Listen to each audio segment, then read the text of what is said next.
താൻ കുഴിച്ച കുഴിയിൽ താൻ തന്നെ വീഴുകയെന്ന പഴഞ്ചൊല്ല് പിണറായി സർക്കാരിന്റെ കാര്യത്തിൽ യാഥാർത്ഥ്യമാകുകയാണ്. സംസ്ഥാന സർക്കാരിന്റെ സ്വപ്ന പദ്ധതിയായ കെ ഫോൺ എന്ന കുഴിയിലാണ് സർക്കാർ തന്നെ വീണിരിക്കുന്നത്. വലിയ ആരവങ്ങളോടെയും ആഘോഷങ്ങളോടെയുമാണ് ഒന്നാം പിണറായി സർക്കാർ കെ ഫോൺ പദ്ധതിയെ ജനങ്ങൾക്ക് മുന്നിൽ അവതരിപ്പിച്ചത്. ഡിജിറ്റൽ അന്തരം ഇല്ലാതാക്കാൻ ലക്ഷ്യമിട്ടാണെന്ന് പറഞ്ഞാണ് കെ ഫോൺ പദ്ധതിയെ മുഖ്യമന്ത്രി പിണറായി വിജയൻ നാടിന് സമർപ്പിച്ചത്. കുറഞ്ഞ ചെലവിൽ അതിവേഗ ഇന്റർനെറ്റ് എന്നതായിരുന്നു സർക്കാരിന്റെ സ്വപ്ന പദ്ധതിയുടെ ലക്ഷ്യം. സാമ്പത്തികമായി പിന്നോക്കം നിൽക്കുന്ന 20 ലക്ഷം കുടുംബങ്ങൾക്ക് സൗജന്യമായി കണക്ഷൻ നൽകുമെന്നായിരുന്നു സർക്കാർ പ്രഖ്യാപനം. ഇന്റർനെറ്റ് ഒരു ജനതയുടെ അവകാശമാണെന്ന പ്രഖ്യാപനത്തോടെയാണ് കെ ഫോൺ പദ്ധതിക്ക് രൂപം നൽകിയത്. കേരളത്തിൽ അത്ര കണ്ട് വികസിക്കാത്ത ഫൈബർ ഓപ്റ്റിക് ശൃംഖല സുശക്തമായ സംസ്ഥാനത്താകെ സ്ഥാപിക്കുന്നതാണ് പദ്ധതി. ഒന്നാം പിണറായി സർക്കാരിന്റെ കാലത്ത് തന്നെ അതിവേഗം നടപ്പാക്കാൻ ഉദ്ദേശിച്ചിരുന്നെങ്കിലും പലവിധ തടസ്സങ്ങളിൽപ്പെട്ട് പദ്ധതി ഇഴയുകയായിരുന്നു. പിണറായി സർക്കാരിന്റെ രണ്ടാം വരവിലാണ് പദ്ധതിക്ക് കേന്ദ്രാനുമതി ലഭിച്ചത്. എന്നാൽ ഇപ്പോഴിതാ തങ്ങളുടെ വികസനങ്ങളുടെ മുഖമുദ്രയായി സർക്കാർ വാനോളം പുകഴ്ത്തിയിരുന്ന കെ ഫോൺ കോടികളുടെ കുരുക്കിലാണ്.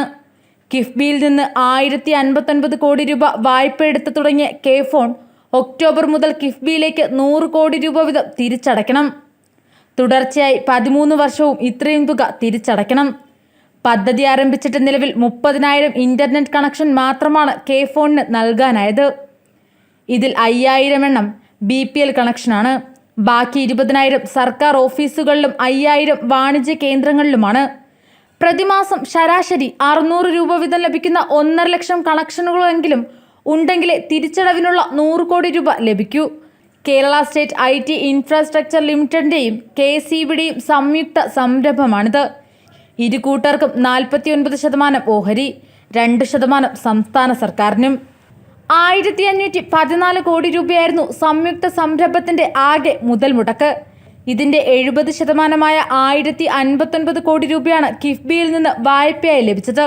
വ്യവസ്ഥാപ്രകാരം 2024 ഒക്ടോബർ മുതൽ 13 വർഷത്തേക്ക് പ്രതിവർഷം 100 കോടി രൂപ വീതം കിഫ്ബിക്ക് തിരിച്ചടയ്ക്കേണ്ടതുണ്ട്. തിരിച്ചടവ് 2025 ഏപ്രിൽ മുതൽ ആക്കണമെന്ന് കെ ഫോൺ അപേക്ഷ നൽകിയിട്ടുണ്ട്.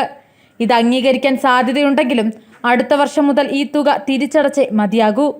സർക്കാർ വിഹിതമായി നൽകേണ്ട 500 കോടിയിൽ 128 കോടി രൂപ മാത്രമാണ് നൽകിയിരിക്കുന്നത്. കെ ഫോണിനായി 37,000 കിലോമീറ്റർ ഒപ്റ്റിക്കൽ ഫൈബർ ശൃംഖല സ്ഥാപിക്കലായിരുന്നു ലക്ഷ്യം.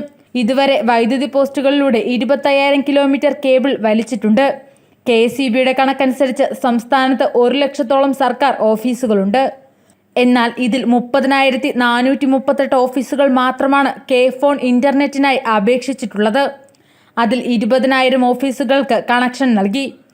സർക്കാർ ഓഫീസുകളിൽ നിന്ന് പ്രതിമാസം 2,000 രൂപ വീതം ശരാശരി ലഭിക്കുമെന്നാണ് കെ ഫോൺ അധികൃതർ കരുതുന്നത്. എന്നിരുന്നാലും തിരിച്ചടവിനുള്ള തുക ലഭിക്കാത്തതാണ് പ്രധാന പ്രശ്നം. ചുരുക്കത്തിൽ വികസനവും ലാഭവും മുന്നിൽ കണ്ട് പിണറായി സർക്കാർ കൊണ്ടുവന്ന പദ്ധതി അവർക്ക് തന്നെ തിരിച്ചടിയാകുന്ന കാഴ്ചയ്ക്കാണ് ഇന്ന് കേരളം സാക്ഷ്യം വഹിക്കുന്നത്. നിലവിൽ കനത്ത സാമ്പത്തിക പ്രതിസന്ധി നേരിടുന്ന സർക്കാരിന് 13 വർഷത്തേക്ക് പ്രതിവർഷം 100 കോടി രൂപ വീതം കിഫ്ബിക്ക് തിരിച്ചടയ്ക്കേണ്ടി വരുന്നത് സാമ്പത്തിക പ്രതിസന്ധി രൂക്ഷമാക്കുമെന്നതിൽ സംശയം വേണ്ട.